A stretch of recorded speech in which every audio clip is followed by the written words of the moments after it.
Hello, this is Erica. You are on the Erica Glessing Show. And my next guest is a #1 best-selling author from the fabulous book, Breast Easy. She's an access consciousness practicing person. She's so much fun to be around. Every time she tells me anything, I get inspired. I had to have her back on the show. Welcome, Brittany Rogozinski. It is so nice to have you. Thank you. It is always such a pleasure to connect with you and to share and to inspire. I love talking to you. It's so much fun. Thank you for having me.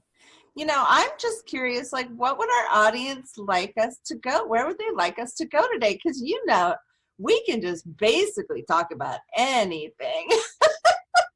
Yeah, that is so awesome. I'm saying today, let's talk about like choosing for you, choosing for your body, and to really get out of the comparison or even the competition that comes along with, you know, when it comes to being what you desire or what's going to create the greatest in this world. Like, how much are you comparing yourself to others still, and how much are you comparing your body to others?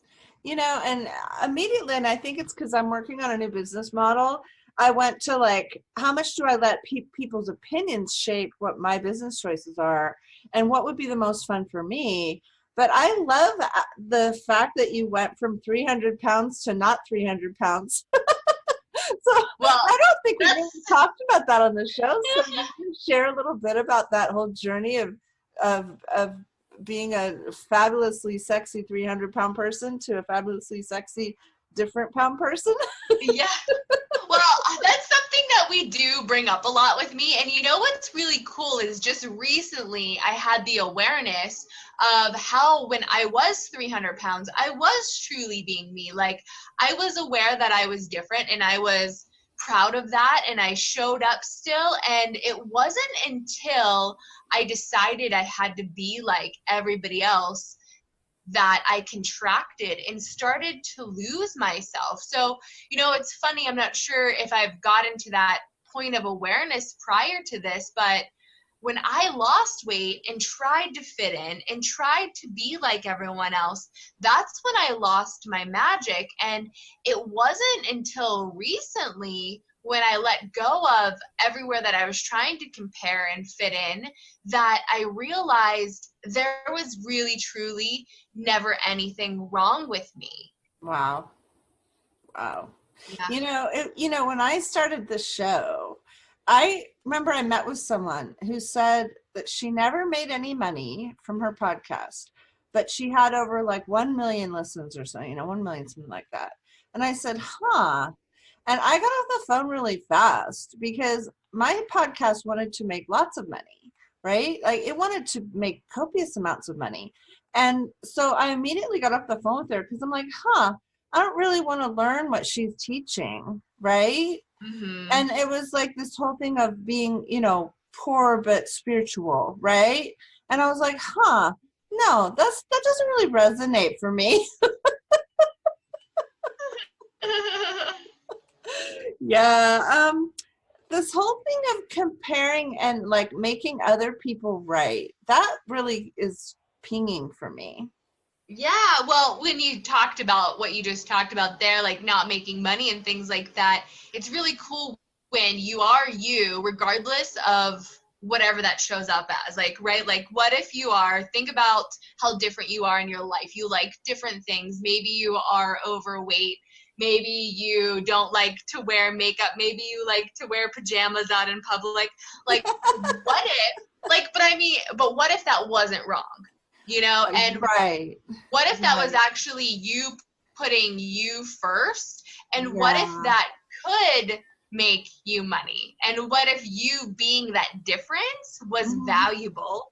And so therefore, like, you don't have to compare or be like this person that's either making money or not making money. It's like, you are truly valuable when you show up as you, whatever that is. Whatever that is. Exactly. I love it. Yeah. And like, when you talk about money and things like that, I mean, we should all be receiving money, like from the universe, from other people, for being us, because if you truly are showing up as you're doing what you love, there is something there that is of value, and you can use that in your everyday life, and people will pay you for that. You know, it was really interesting. I had a conversation with an author this morning, and she's like, I need to have, a session. I'm stuck.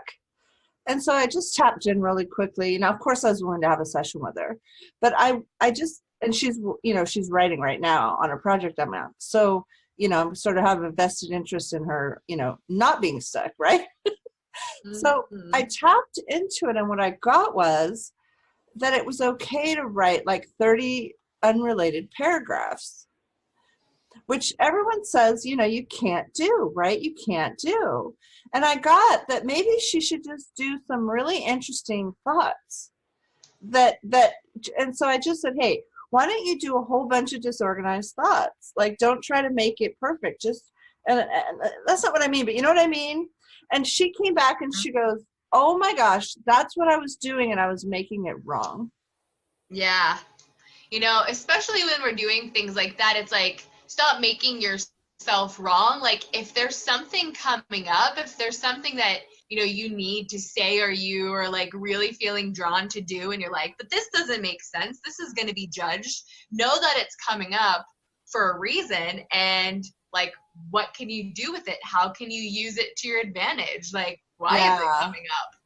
And so I mean, I totally get what you're saying, but I think our audience would love it if you talked more about that whole thing of how do you accept your body when it isn't like perfect social norm body? Like, it doesn't fit the social norm body. It weighs more, it weighs less. My daughter's going through this thing where like it's more popular to have a bigger butt right now, which who knew, Mm-hmm. Well, it's really looking at, like what works for you. If there was no right or wrong, what would you choose? And like really looking at who makes these decisions. Like, who decides your butt? Oh yeah, in the book I talked to my body and I made my breast bigger. And so you can like look at talking to your body too, and it may not change as much physically, but your point of view will change. And Absolutely. The whole thing is your point of view creates your reality. Your reality does not create your point of view. And so when you start to love and accept yourself as you are for that difference that you be, no matter what your body shape or size is, then people start to love you and they start to accept you as well. And they don't see any flaws in you because you truly know that you are absolutely, well, maybe not perfect's the right word, but for this moment, perfect in your own way. So beautiful. Yeah. So what are some other tools people can use to help them shift into that sort of like awareness of their own beauty?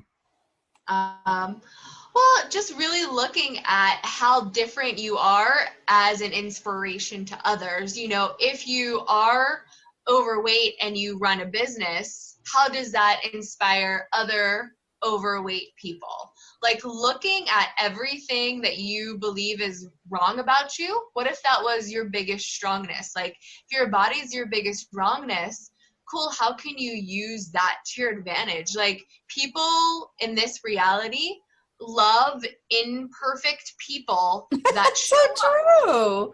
That is so true. Oh my gosh. Like, I mean, we're all over the place today. It's kind of fun. I guess it shows how my brain is. But like singers, they say that if you sing imperfectly or if you shoot an imperfect video, people love it. Like they love it so much more than if you shoot a perfect video. Like they can't handle that as well. I mean, if you post a picture of yourself looking absolutely perfect, like say on Facebook, social media, you maybe get 50 likes or something like that. If you post a picture of yourself looking like shit, how many more likes do you get?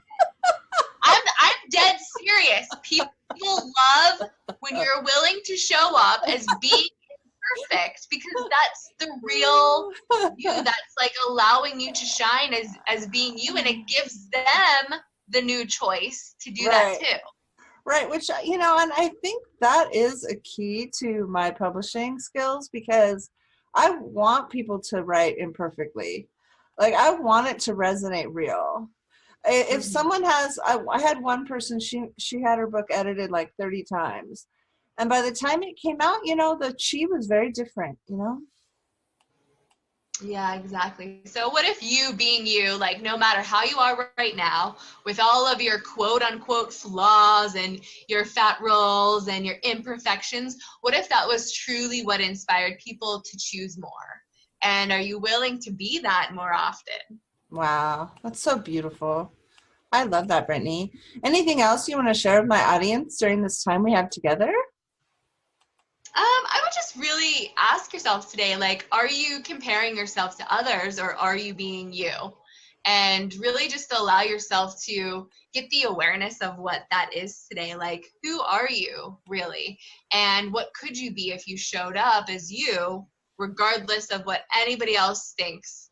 So Hmm, I would just leave nice. everyone with that question. Yeah, so how can we reach you and find out more about you? My most dominant platform is Facebook. So searching Brittany Rogozinski on Facebook is the most way that you can see my posts and what I'm doing. I also do have a website that's www.brittanyrogozinski.com, and that's Rogozinski is my last name. But Facebook is the best place to find me right now. Or you can search the Access Consciousness website as well. Awesome. Thanks so much for coming. You're so welcome.